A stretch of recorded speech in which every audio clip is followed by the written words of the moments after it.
Sampailah saya ke Yogyakarta. Sampai Yogyakarta, dibawalah ke rumah Pangeran Diponegoro. Tunjuknya lah tiang. Ustaz Somad tengok tiangnya. Ya, di bawah tuh. Coba Ustaz tengok ukiran apa di bawah nih. Coba Ustaz tengok baik-baik. Ukiran buah apa di bawah nih? Buah salak. Buah salak nih saya bilang. Iya salak. Kenapa buah salak di bawah tiang ini? Kenapa buah salak? Orang Jawa ini penuh filosofi Ustaz.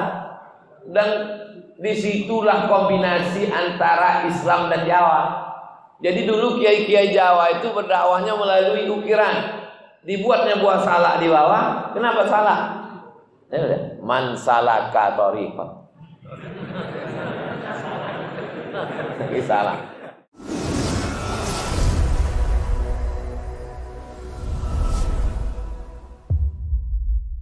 Assalamualaikum warahmatullahi wabarakatuh. Alhamdulillah wassalatu wassalamu ala Rasulillah sayyidina wa maulana Muhammad ibni Abdillah wa ala alihi wa sahbihi wa man da'a bi da'watihi wa istanna bi sunnatihi ila yaumil qiyamah. Bapak-bapak, ibu-ibu, alim ulama, juri pandai, tokoh masyarakat, hadirin hadirat, yang tua, yang muda, insya Allah semuanya dimuliakan Allah Subhanahu wa Ta'ala. Apa kabar Bapak Ibu? Sehat? Badan sehat? Kantung sehat? Dah, aman sudah. Kita lanjutkan hadis ke-23 dari Muawiyah bin Abi Sufyan. Muawiyah ini sahabat Nabi yang pernah jadi khalifah.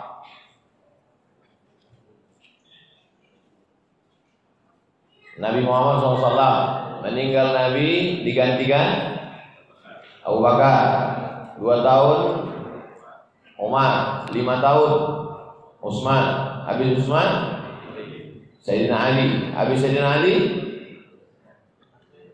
Hasan 6 bulan, genap 40 tahun. Khilafatun nubuwah 40 sanah. Pemimpinan kekhalifahan itu kenabian 40 tahun. Nabi Muhammad 10 tahun, Abu Bakar, Umar, Utsman, Ali 30 tahun, kurang 6 bulan. Datang Sayyidina Hasan, anak Sayyidina Ali, pas 6 bulan. Dengan 6 bulan itu lengkaplah 40 tahun. Habis Sayyidina Hasan, masuk Muawiyah. Ini dah periwayat hadis. Muawiyah bin Abi Sufyan. Qala Rasulullah sallallahu alaihi wasallam, Rasulullah bersabda, "May yuridillahu bihi khairan yufaqqihhu fid din." Kalau Allah ingin orang itu baik, yufaqqihhu fid din, dipahamkannya agama.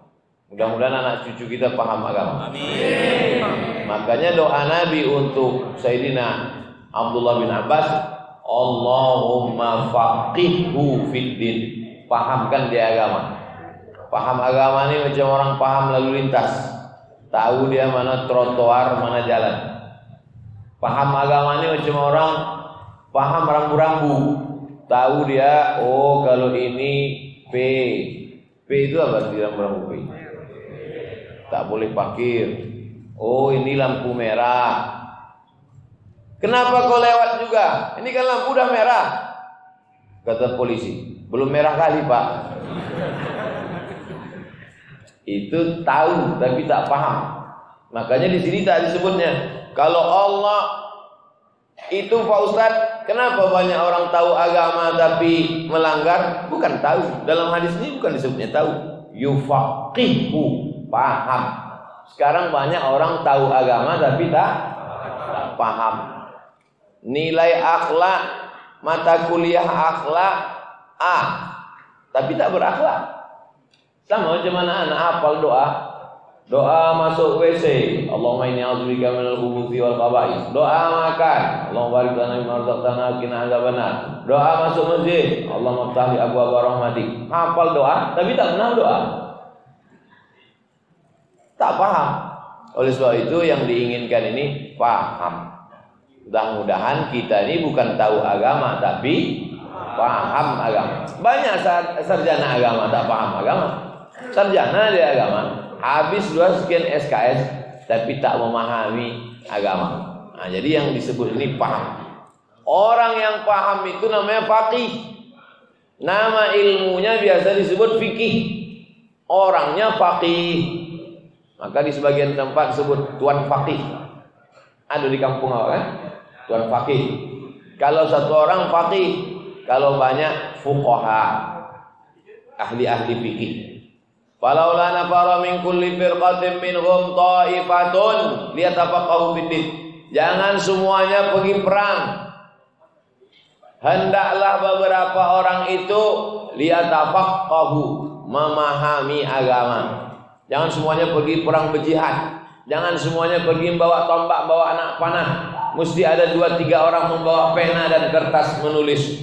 Jangan semuanya pergi berperang ke hutan. Hendaklah beberapa orang datang ke masjid belajar agama. Untuk apa? Liyatafaqahu fiddin, untuk memahami agama. Anak-anak muda ini insyaallah kalau ikut dia pengajian ini pertama tahu dulu. Sesudah tahu lama-lama paham. Saya tak maulah Pak Ustaz ikut-ikut ngaji ini, nanti anak saya jadi teroris. Nah, itu berarti ayahnya tak paham. Masa pula khawatir anak ikut pengajian? Ada orang tua sekarang lebih khawatir anaknya ikut mengaji daripada anaknya dugem. Saya kalau anak saya di diskotik gak apa-apa Pak Ustaz, tapi kalau anak saya ikut pengajian khawatir saya Pak Ustaz. Dia tahu agama, setelah tahu belajar lama-lama paham. Apa beda tahu sama paham? Tahu sekedar tahu aja.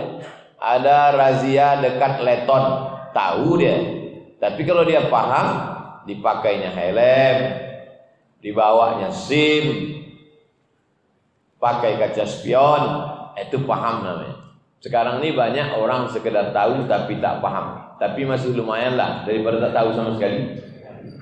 Oleh sebab itu dia awalnya tahu, lama-lama paham. Ustaz Abdul Somad ini rupanya udah paham betul agama nih. Masih lagi belajar memahami agama. Makanya kalau ada anak kecil, doakan dia macam Nabi mendoakan Abdullah bin Abbas, Allahumma faqihhu fiddin wa 'allimhu ta'wil. Saya kalau ada orang bawa anak kecil, Ustaz doakan anak saya ini Pak Ustaz, saya bacakan doa itu. Allahumma faqihhu fiddin, pahamkan dia agama, wa 'allimhu ta'wil. Karena mudah kita ngasih tahu orang yang paham agama, tahu dia mana halal haram. Kalau kata orang Melayu, tahu dia mana masak mantap. Kalau orang sudah tak paham agama, susah kita. Hantam kromo, bantai saja, riba sudi. Masak mentah, habis. Kenapa kau makan ini? Ini kan haram. Yang haram aja payah bu ya. Oleh sebab itu maka dipahamkan anak-anak kita ini. Dari TK yang memahamkan agama. Masuk SD yang memahamkan agama. Masuk SMP yang memahamkan agama. Masuk SMA memahamkan agama. Masuk kuliah yang memahamkan agama. Walaupun dia fakultas sains teknologi, walaupun dia fakultas pertanian paper-tapet, walaupun dia fakultas perikanan, tapi dia paham agama. Daripada dia sekolah agama tapi tak menjalankan agama. Lebih baik bajunya baju hakim, baju jaksa, baju polisi, baju tentara, tapi dia menolong agama, daripada dia pakai baju koko isinya hantu. Jelas kan? Muttafaqun alaih. Secara bahasa arti muttafaqun alaih disepakati. Secara istilah arti muttafaqun alaih, hadis ini ada dalam Sahih Bukhari, ada dalam Sahih Muslim. Kitab hadis Ahlus Sunnah wal Jamaah nomor 1 Sahih Bukhari, nomor 2 Sahih Muslim. Imam Bukhari itu dari Bukhara, Uzbekistan, bukan orang Arab. Muhammad bin Ismail bin Ibrahim bin Al-Mughirah bin Bardisbah. Bardisbah itu datuknya yang kelima. Majusi, mu'alaf, masuk Islam. Jadi kata ada alasan, kok kenapa tak hafal hadis? Aku bukan orang Arab. Imam Bukhari pun bukan orang Arab. Begitulah hebatnya Islam ini. Islam ini datang, kitab-kitabnya ditulis bukan oleh orang Arab, bukan oleh keturunan Rasulullah SAW, tapi disebarkan, dibiarkan bermacam ragam ulama. Jadi tidak ada alasan anak kita khawatir, anak kita takut kita ini bukan orang Arab, kita ini orang Indonesia, kita ini orang Melayu, kita ini orang Jawa, kita ini orang Sunda, kita ini orang Minang, kita ini orang Batak. Kullukum min Adam, semua kamu dari Adam. Wa Adam min turab, Adam dari tanah. Siapa yang paling mulia di antara kita ini? Inna akramakum indallahi atqakum. Kalau pemimpin itu paham agama, maka dibawanya umat ini kepada agama. Kalau kepala rumah tangga itu paham agama, maka dibawanya untuk memahami agama. Kalau dosen itu paham agama, maka tak akan dibiarkannya azan bersaut-sautan dia menjelaskan juga lagi di kelas. Dibawanya lah anak-anak muda ini ke agama. Kalau Pak RT itu paham agama, 17 Agustus tidak lagi dibawanya keyboard tunggal sampai jam 1 malam, sampai tak sembahyang subuh, sampai imam pun tak sembahyang subuh. Parah itu. Nah, oleh sebab itu yufaqihu fiddin. Kalau Allah ingin orang itu baik, paham agama. Kalau Allah ingin daerah itu baik, RT-nya paham agama. Kalau Allah ingin kampung itu baik, Pak Kadesnya paham agama. Kalau Allah ingin kota itu baik, Pak Walinya paham agama. Kalau Allah ingin, nah, teruslah ke atas.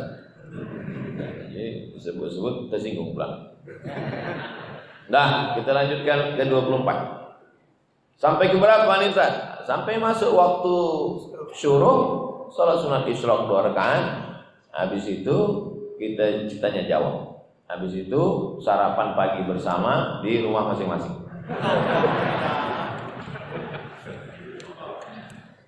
Kalau tak paham berarti belum yufaqihu fiddin. Hadis ke-24 dari Abu Hurairah, namanya Abdus Syam, hamba matahari. Di rawah Nabi namanya menjadi Abdurrahman. Ada di rumah ini nama orang hamba matahari? Tak ada. Kalau ada kita rawah jadi Abdurrahman. Rasulullah bersabda, "Man salaka tariqan," siapa yang lewat di suatu jalan, yaltamisu fihi ilman, mengambil ilmu dia di jalan itu, sahalallahu lahu bi tariqan ilal jannah, dimudahkan Allah jalannya menuju surga. Ini menunjukkan ilmu dalam Islam tak terbatas ruang kelas. Ilmu dalam Islam tak terbatas S1, S2, S3. Ilmu dalam Islam tak terbatas di majelis ilmu halaqah. Melewati suatu jalan, dapatnya ilmu di jalan itu, dimudahkan Allah jalan ke surga. Lewat dia di jembatan Leton, dapatnya ilmu di Leton. Ilmu apa dapat di Leton? Kira-kira ilmu apa dapat di Leton? Yang pertama, kalau kita lewat di Leton itu dapat ilmu bahwa buatan Belanda lebih tahan dari buatan kita. Ilmu pertama. Jembatan Nawak berapa lama tak bisa dilalui, ya kan? Nampaknya Ustaz Somad ini pro Belanda nih kita. Kemudian dia lewat di jembatan, bahwa ada orang kaya di seberang sana, ada orang miskin di seberang sini. Si kaya tak kenal si miskin tak tahu si kaya. Maka mesti ada jembatan yang menghubungkan antara si kaya dan miskin. Ada orang kaya saking bingungnya tak tahu mau kemana, dibuangnya baju 3 lemari tak kepakai. Ada yang miskin saking malunya keluar rumah, asal dijahit celana ini kuyak balik, asal dijahit kuyak balik, rupanya lapuk. Tak tahu ke pintu rumah orang kaya mana mau diketuk. Maka mesti ada jembatan antara yang kaya dan miskin ini. Namanya jembatan Yayasan Tabung Wakaf Umat. Kita Leton juga lagi. Belajar dari jembatan. Jadi kita ini kalau berjalan itu yang disebut orang awak alam takambang menjadi guru. Jadi berguru tidak sama orang. Bapak kenapa tak pernah ikut pengajian Ustaz Abdul Somad? Ambo guru ambo indah orang alam takambang jadi guru. Somad itu kulik-kulik kitab. Sama orang belajar juga, tapi kita belajar kepada alam. Menengok pokok kayu, akarnya tunggal sampai ke ujung bumi, pucuknya naik ke atas, orang bernaung di bawah daunnya, buahnya manis dimakan orang, akarnya menahan tanah hingga tak longsor. Maka belajar dari pokok kayu. Man salaka tariqan, siapa yang melewati suatu jalan, yaltamisu fihi ilman, bisa dia mengambil ilmu di jalan itu, sahalallahu lahu bihi tariqan ilal jannah, dimudahkan Allah jalannya menuju surga. Maka semua yang datang subuh ini, yang dari Panam, yang dari Rumbai, yang dari Kulim, yang dari Simpang Bingung, Simpang Raya rumah makan bukan? Dari Ujung Batu, dari Duri, dimudahkan Allah jalannya menuju surga. Sampailah saya ke Yogyakarta. Sampai Yogyakarta, dibawalah ke rumah Pangeran Diponegoro. Kaya rupanya Pangeran Diponegoro itu, macam komplek. Sampailah di rumah Joglo, rumah Jawa. Pas di tiangnya itu dibawa. Yang bawa saya Ustadz Salim Afilah. Salim Afilah yang ganteng tuh. Ditunjuknya lah tiang. Ustadz Somad tengok tiangnya. Ya, di bawah tuh. Coba Ustadz tengok ukiran apa di bawah nih. Coba Ustadz tengok baik-baik. Ukiran buah apa di bawah nih? Buah salak. Buah salak nih saya bilang. Iya salak. Kenapa buah salak di bawah tiang ini? Kenapa buah salak? Orang Jawa ini penuh filosofi Ustaz. Dan disitulah kombinasi antara Islam dan Jawa. Jadi dulu kiai-kiai Jawa itu berdakwahnya melalui ukiran. Dibuatnya buah salak di bawah. Kenapa salak? Man salaka tariqan. Ini salah. Man salaka tariqan. Siapa yang salaka bahasa Arabnya jalan. Dicari buah yang mirip dengan bahasa Arab ini bunyinya supaya cepat anak-anak menghafal. Maka setiap dia menengok tiang itu ke bawah, man salaka salak. Oh, buah apa ini? Buah salak. Man salaka tariqan. Suruhnya saya tengok ke atas. Coba Ustaz tengok ke atas. Saya tengok, ada pula ukiran buah. Buah apa itu, Pak? Coba Ustaz tengok baik-baik. Kira-kira buah apa itu? Ukiran kayu jati. Buah nanas, saya bilang. Itu betul. Itu diambil dari Qul a'udzu birabbin nas. Nah, itu sanad saya bersambung ke Ustaz Salim Abdillah. Nah, jadi bagaimana dakwah itu tidak hanya ceramah, tapi dakwah itu jadi ukiran-ukiran itu pun, pemilihan buah itu pun ternyata dakwah. Gara-gara dakwah kiai-kiai yang santun dan lembut itulah maka Jawa itu bisa Islam. Jadi orang Jawa kan lembut. Ribut kapal api. Kan macam kita di sini. Itu makanya kadang kalau saya ceramah itu kejut-kejut banget tuh. Tapi orang tuh paham. Ini dari Sumatera. Sumatera ini banyak gunung, angin kencang katanya. Itu maka suaranya kuat. Man salaka tariqan, siapa yang melewati suatu jalan, yaltamisu fihi ilman, mengambil ilmu dia di jalan itu, maka pandangannya bukan sekedar pandangan sekali lalu, tapi memandang dengan penuh pelajaran. Apa iktibar yang bisa kita ambil? Makanya selalu pesan khatib, fa'tabiru ya ulil absar. Ambillah pelajaran, fa'tabiru artinya ambillah pelajaran. Ya ulil orang, absar orang yang punya pandangan, bukan punya mata. Banyak orang punya mata tak bisa memandang. Tapi yang disuruh ini adalah ambillah pelajaran wahai orang punya pandangan. Itu hadisnya ada dalam Sahih Muslim. Hadis ke-25 dari Abu Hurairah juga. Iza mata ibnu Adam. Kalau dalam Sahih Muslim bukan begini bunyi hadisnya. Iza matal insan. Yang ada dalam Sahih Muslim, iza matal insan. Insan itu sama dengan ibnu Adam. Tapi ibnu Adam itu lafaz dalam Sahih Muslim insan. Jadi kalau mau meriwayatkan ini, iza matal insan. Kenapa orang di belakang tidak berdiri ceramah dari tadi? Iza mata ibnu Adam. Kalau anak Adam mati, kita ini anak Adam atau tidak? Anak Adam kan?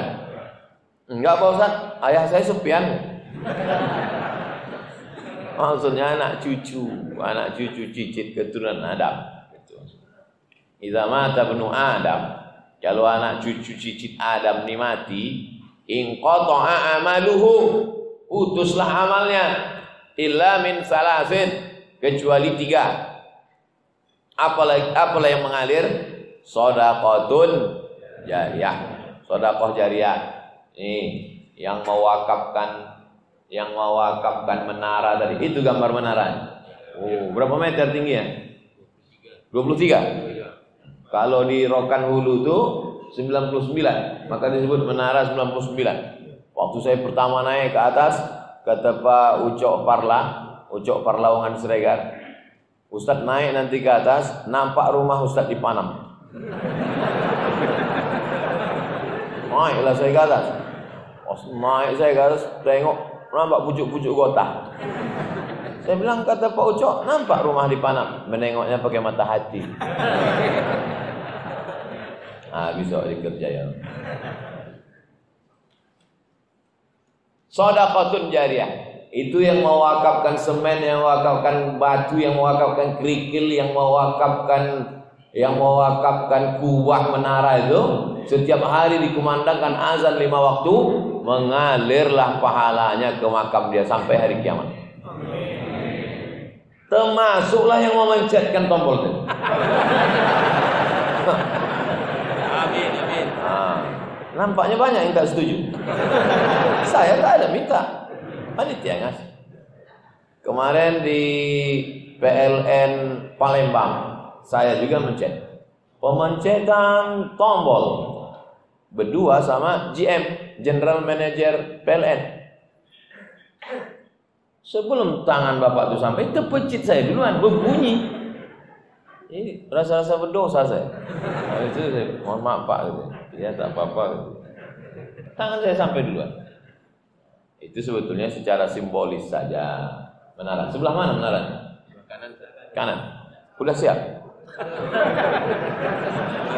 Belum lagi. Agak-agak. Kita doakan menara ini cepat siap. Nah, yang ada semen, kasih. Kirim. Di bawahnya tempat wudu. Bagus. Naik ke atas. Yang tua jangan naik, nanti naik sakit. Shadaqatun jariyah. Yang kedua, kami ini tak kaya Pak Ustaz. Duit tak ada untuk ngasih semen. Ilmun yuntafa'u bih. Ilmu juga mengalir sampai mati.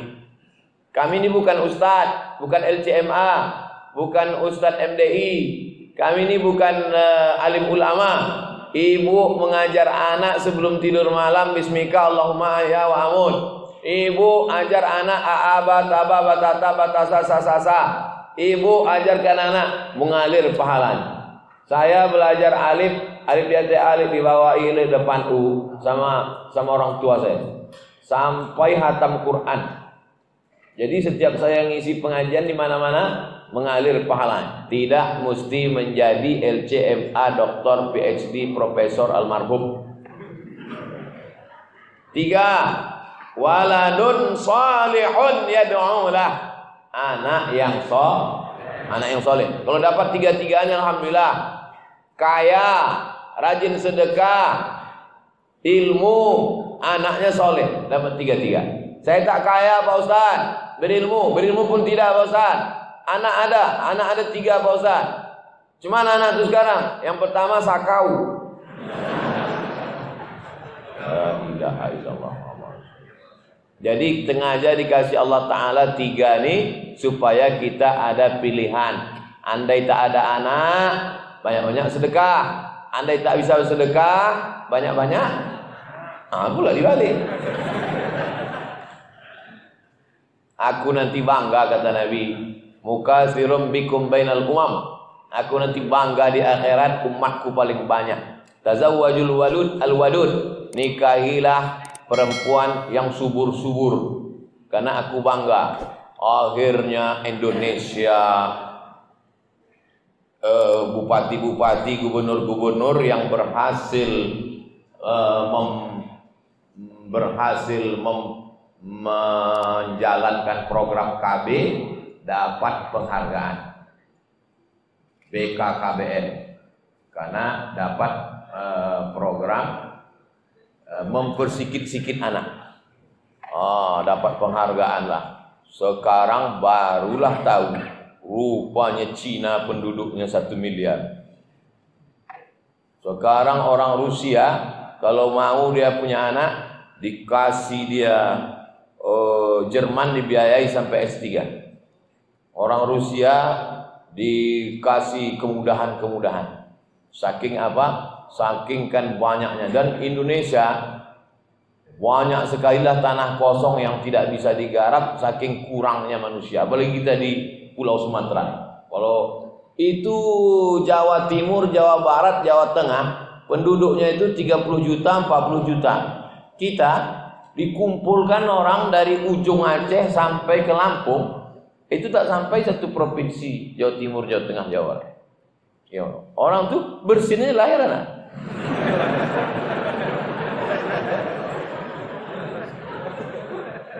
Oleh sebab itu maka jadi anaknya soleh, rezekinya melimpah ruah, ilmunya bermanfaat, maka mengalirlah dia. Gara-gara inilah sebagian orang tak mau tahlil. Gara-gara hadis nih. Kau kenapa tak tahlil di rumah si anu? Sudah putus Pak Ustaz. Iza matal ibnu Adam in qata'a. Kalau mana Adam sudah mati, maka putus. Hadisnya sahih.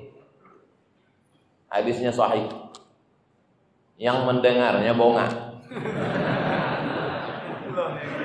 Yang dimaksud putus itu amal dia putus. Ini Ibnu Adam. Iza mata ibnu Adam, kalau mati si anak Adam nih, amal si anak Adam nih putus. Bukan amal orang kepada dia. Nampak? Itulah bahayanya baca hadis diterjemahkan sendiri, baca sendiri. Iza mata ibnu Adam, kalau mati anak Adam, in qata'a, maka putus. Amal orang mati itu putus. Putus maksudnya di situ dia tak bisa lagi sembahyang. Orang meninggal bisa sembahyang? Saya tanya sekali lagi. Orang meninggal bisa sembahyang? Saya tanya sekali lagi. Yang ketiga kali. Orang meninggal bisa sembahyang? Tidak. Waktu Nabi SAW Isra Mi'raj, nampaknya Nabi Musa sembahyang di kubur. Sekarang saya tanya, orang meninggal bisa sembahyang? Bisa. Hadis sahih tentang Isra Mi'raj. Nabi-nabi beribadah di kuburnya. Lalu yang putus itu apa? Yang putus itu amal taklifi. Amal taklifi itu sholat wajib, puasa wajib. Yang wajib itulah yang putus. Adapun orang mati beramal, itu dalil hadis Isra Mi'raj, orang mati sholat di kuburnya. Yang putus itu maksudnya amal taklifi. Amal taklifi itu apa? Kewajiban. Jadi kalau ada di antara jamaah ini yang merasa berat melaksanakan kewajiban ini, matilah.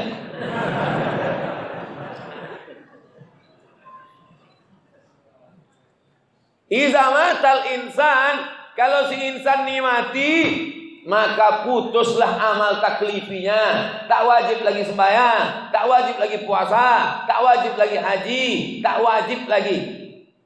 Itu maksudnya. Bukan amalnya putus. Kalaulah amal manusia itu putus sesudah mati, maka tak ada sholat jenazah.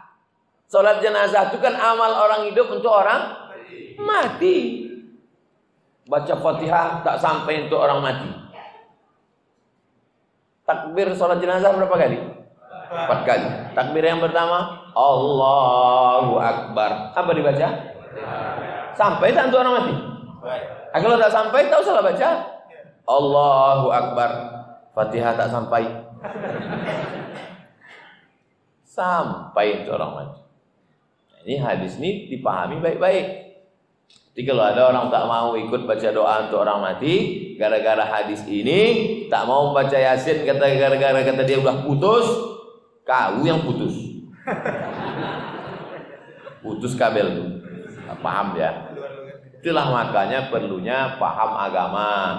Kalau orang paham agama, walaupun dia tak setuju, dia tidak akan memicu konflik perkelahian. Kenapa? Karena dia tahu ini pendapat bukan satu, tapi banyak pendapat para ulama. Hadis ke-26 dari Abu Umamah.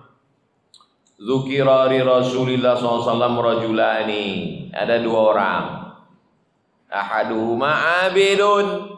Yang satu ini ahli ibadah. Wal akharu alimun. Yang satu banyak ilmu.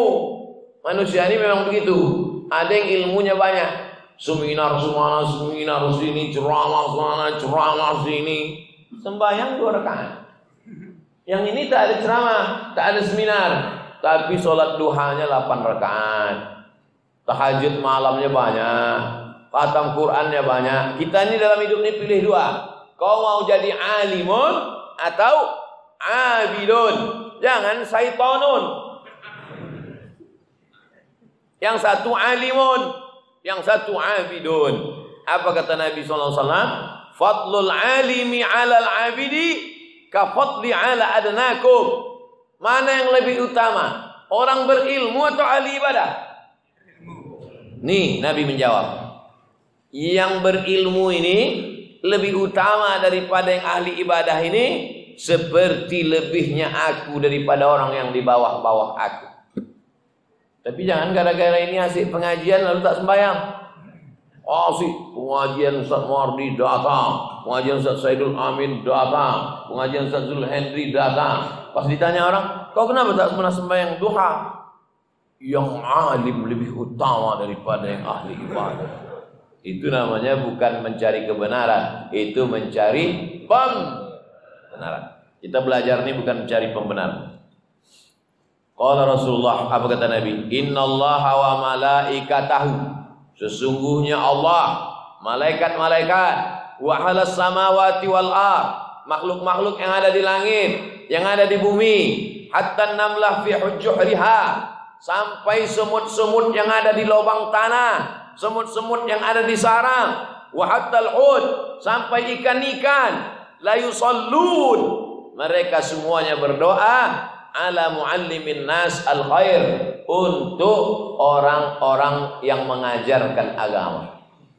Semut dalam sarang, ikan dalam kolam, semuanya berdoa untuk orang yang mengajarkan agama. Semut-semut yang ada di celah-celah rumah ibu, di dapur-dapur ibu itu, ikan-ikan mahal yang ada di akuarium bapak, semuanya mendoakan orang yang mengajarkan agama dengan ikhlas. Doakan Abdul Somad supaya mengajar ini ikhlas. Amin. Supaya kalau dia ikhlas, ikan-ikan yang di akuarium bapak itu, yang harganya mahal itu, seekornya sampai 50 juta, bahkan ada yang menang juara koi di Jepang itu sampai 1 miliar, mulutnya begini-gini dari pagi sampai petang. Akuariumnya dia yang beli, listriknya dia yang bayar, makanannya pula ulat-ulat Jerman, harganya mahal, dari pagi sampai malam begini-gini ikan di akuarium. Yang didoakannya siapa? Bukan yang punya akuarium. Apa kata ikan tuh? Allah marham Abu Somad, Allah marham Abu Somad, Allah marham. Bukan kata saya, kata hadis. Tak, dari situ Abdul Somad kata dia, muallimin nas al khair. Muallim, orang yang mengajar. Nas, manusia. Khair, kebaikan. Orang yang mengajar manusia kebaikan. Saya terjemahkan Abdul Somad. Salah. Oh, salah berhenti saya. Akhrajahu Tirmidzi. Hadis ini ada dalam Sunan Tirmidzi. Wa shahhahahu. Kata Imam Tirmidzi, hadisnya sahih. Percaya Bapak Ibu semut itu bercakap? Yang tak percaya semut bercakap angkat tangan. Biar tak kami sholatkan jenazahnya. Loh, kok tiba-tiba Ustadz mengungkit masalah sholat jenazah? Nabi Sulaiman menahan pasukan bala tentaranya. Kata Nabi Sulaiman, hai bala tentara, jangan kalian berjalan dulu. Kenapa? Kata tentara. Karena ku dengar Panglima Semut sedang berkata kepada pasukan semut, udkhulu masakinakum. Hai semut-semut, masuklah kalian ke sarang, supaya pasukan Sulaiman tak memijak perut kalian. Makanya dalam Quran ada satu surat namanya surat An-Namal. An-Namal artinya semut. Jadi kalau ada yang tak percaya semut bicara, berarti dia ingkar kepada Al-Qur'an. Orang yang ingkar pada Quran berarti jelas hubungannya dengan sholat jenazah tadi. Nah, untung tak angkat tangan. Oleh sebab itu maka tak boleh kita membunuh semut. Semut di rumah saya mengganggu Pak Ustadz. Uqtulul aswadaini fis shalah. Bunuhlah dua yang hitam waktu kau sedang sholat. Yang pertama thu'ban, ular. Yang kedua akrab, kalajengking. Itu dalil boleh membunuh. Mana ya Ustadz nih? Tadi katanya tak boleh membunuh. Sekarang katanya boleh membunuh. Semut tak boleh bunuh karena semut berdoa. Ular sama kalajengking boleh dibunuh karena ular kalajengking mengganggu. Maka ilatnya kalau dia mengganggu boleh dibunuh, tapi bunuhnya sekali. Jangan marah sama semut, cabut kakinya satu. Tangkapnya semua, diambilnya jepitan-jepitan dokter rumah sakit. Tak boleh dicabut, buat sekilir aja dulu.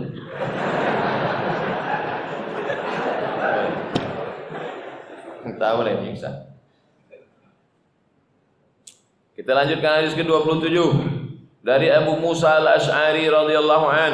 Rasulullah bersabda, "Masalu ma ba'athani Allahu bihi minal huda wal ilmi kamathali ghaisin asaba ardan fakanat biha ta'ifatun tayyibatun qabilatil ma'a wa ambatatil kala'a wal ushbal katsira wa kana minha ajadibu amsakat al ma'a fa nafa'a Allahu biha an-nasa fasharibu minha wa saqaw wa zara'u wa asaba ta'ifatan ukhra minha innama hiya qi'anun la tumsikuma wa la tumbitu kala'an fadzalika mathalu man faquha fi dinillahi ta'ala wa nafa'ahu ma ba'athani Allahu bihi fa'alima wa 'allama wa mathalu ma lam yarfa'u bidzalika ra'san wa lam yaqbal hudan wa lam yaqbal hudallahi alladzi ursiltu bihi muttafaqun alaih. Hadisnya panjang. Kalau saya terjemahkan satu-satu tak nyambung. Jadi mengajar ini sama macam mengasih makan bayi. Diambilkan itu pisang, dikunyah-kunyah. Sudah kunyah halus, baru suapkan ke mulutnya. Jangan dikupas kasih pisang, mati dia. Begitulah mengajar nih. Baca, pahami baik. Pahami baik maknanya. Kata Nabi, aku diutus nih macam hujan turun. Hujan turun, tanah ini terbagi 3. Yang pertama turun hujan, tumbuh tanam-tanaman. Yang kedua turun hujan, tanaman tak tumbuh, tapi airnya tergenang, bisa orang minum. Yang ketiga turun hujan, tumbuh tidak, tergenang pun tidak. Begitulah perumpamaan manusia menerima Islam yang dibawa oleh Nabi Muhammad sallallahu alaihi wasallam. 3. Kita yang ramai ini Bapak Ibu terbagi 3 kita ini. Turun hujan, tumbuhlah buah kelapa, dimakanlah buahnya kelapa muda. Setelah tua diperas santannya dari gula jadi rendang. Karena selalu dimakan kurang olahraga, naiklah jantung koroner. Tumbuhlah tebu, diolahlah oleh pabrik tebu jadi gula. Dimakanlah gula tadi dalam kue, dibuatlah teh manis, dibuatlah teh susu kopi. Bermanfaat apa tak manfaat? Manfaat. Ini yang pertama. Turun hujan, tumbuh tanam-tanaman. dimakan manusia. Yang kedua, ada lagi jenisnya batu. Tak ada yang tumbuh di atas, tapi dia bisa menahan air. Turun air, diminum orang. Ikan-ikan hidup. Jenis yang ketiga. Inilah yang ketiga. Tanaman tak tumbuh, air tak tertahan. Gurun pasir. Turun air, air tak tertahan, tanaman tak tumbuh. Hilang begitu saja. Begitu jugalah ceramah subuh ini. Macam turun air sekarang. Ada di antara bapak, ibu, anak-anak muda ini yang ingat, pulang dia ke rumah, ditulisnya jadi update status, dibuatnya jadi vlog pendek, disebarkannya. Itulah dia macam pokok kayu yang bisa dinikmati. Tapi ada pula dia tak pandai bercakap, dia tak pandai menulis, tapi untuk diri dia saja diamalkannya.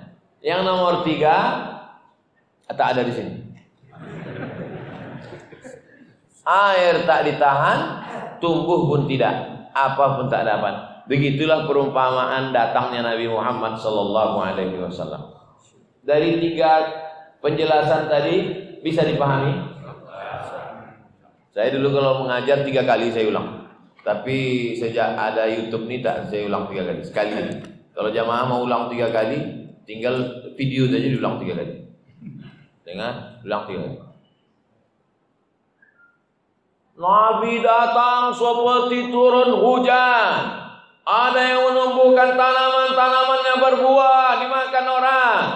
Ada pula tanah itu yang tak menumbuhkan tanaman, tapi bisa menahan air. Orang minum bermanfaat juga. Yang ketiga yang celaka, tak menumbuhkan apa-apa, tak bisa menahan air, habis tak bermanfaat. Nabi Muhammad datang, dia tak dapat manfaat apapun. Mudah-mudahan kita jadi 2 tadi. Kalau tak bisa menumbuhkan, paling tidak bisa menahan air, orang bisa minum dari telaga itu insyaallah. Amin. Ya rabbal alamin.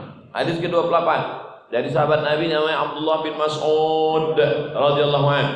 Sami'tu Rasulullah SAW, aku mendengar Nabi bersabda, Naddarallahu mura'an, Allah memberikan cahaya kepada orang, sami'a minna syai'an, dia mendengar hadis dari kami, faballaghahu, hadis itu disampaikannya, kama sami'ahu, sebagaimana dia dengar disampaikannya. Farubba muballaghin aw'a min sami'in, berapa banyak orang yang menerima lebih paham daripada yang mendengar. Berapa banyak orang yang menerima lebih paham dari yang mendengar. Saya menyampaikan hadis, ada adik-adik mahasiswa dari UIN, dari Unilak, dari UIR mendengar. Habis itu pulang dia ke kosannya, disampaikannya hadis itu. Yang mendengar ini jangan angku, jangan sombong dulu. Karena boleh jadi yang mendengar di kampus sana mubalagh, yang menerima lebih paham daripada yang mendengar. Intinya yang mendengar jangan sombong. Jangan. Aku yang mendengar langsung, iya, tapi kau tak paham. Karena paham ini datangnya kan dari Allah Subhanahu wa taala. Ada yang dibukakan Allah pintu hati orang, sekali baca, 2 kali baca paham.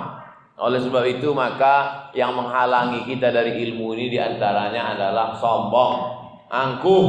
Tapi kalau orang direndahkan hatinya, tawadhu, dibukakan Allah Ta'ala pintu hatinya. Allah memberikan cahaya kepada orang yang mendengar hadis, lalu didengarnya baik-baik, disampaikannya, balighu anni walau ayah, sampaikanlah walaupun 1 ayat.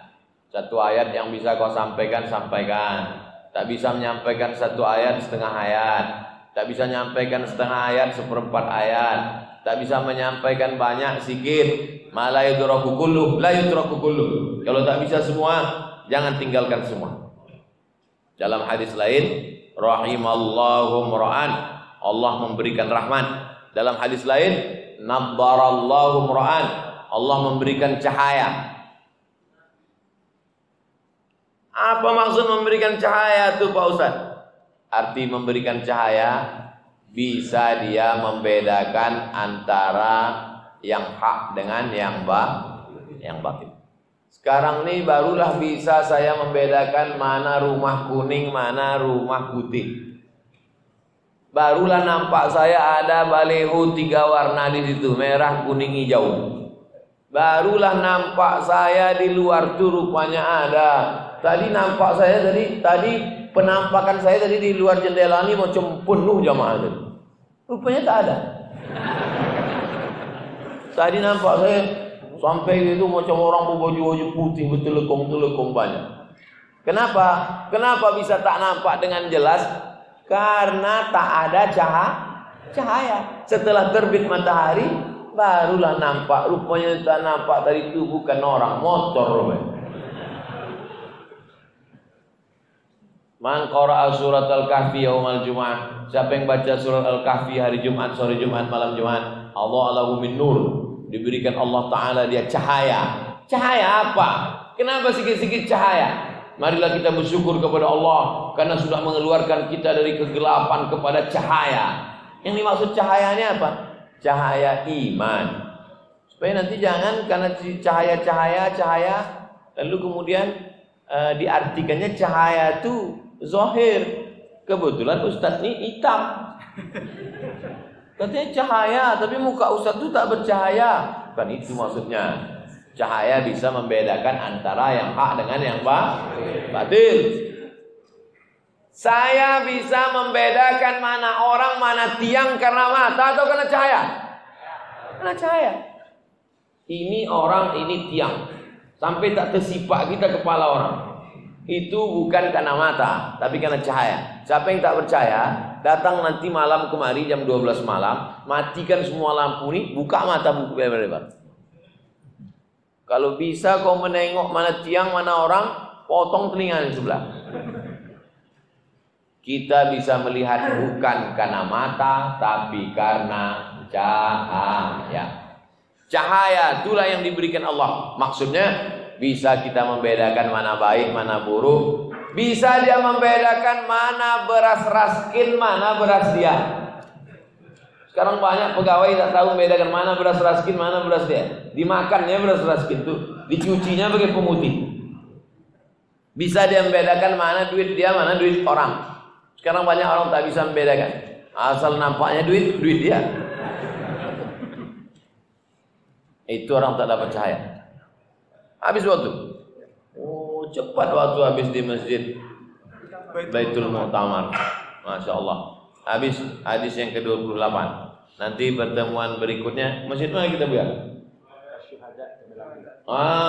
Pertemuan berikutnya Masjid Syuhada Damai Langgeng. Kita kaji hadis nomor 29. Subuh ini kita kaji 23, 24, 25, 26, 27, 28. 6 hadis. Padahal dulu waktu di Akramun Nas, di Al-Falah, di An-Nur, 1 subuh 1 hadis. Sekarang 1 subuh 6 hadis. Hebat dulu apa sekarang? Hebat sekarang lah. Tak ada hebat. Yang hebat adalah yang mengamalkan. Yang hebat adalah yang istiqomah. 3. Berjamaah, istiqomah, husnul khatimah. Mudah-mudahan kita berjamaah, istiqomah, husnul khatimah. Baik, kita sholat Isyraq 2 rakaat. Habis itu kita menjawab pertanyaan. Terima kasih. Assalamualaikum warahmatullahi wabarakatuh.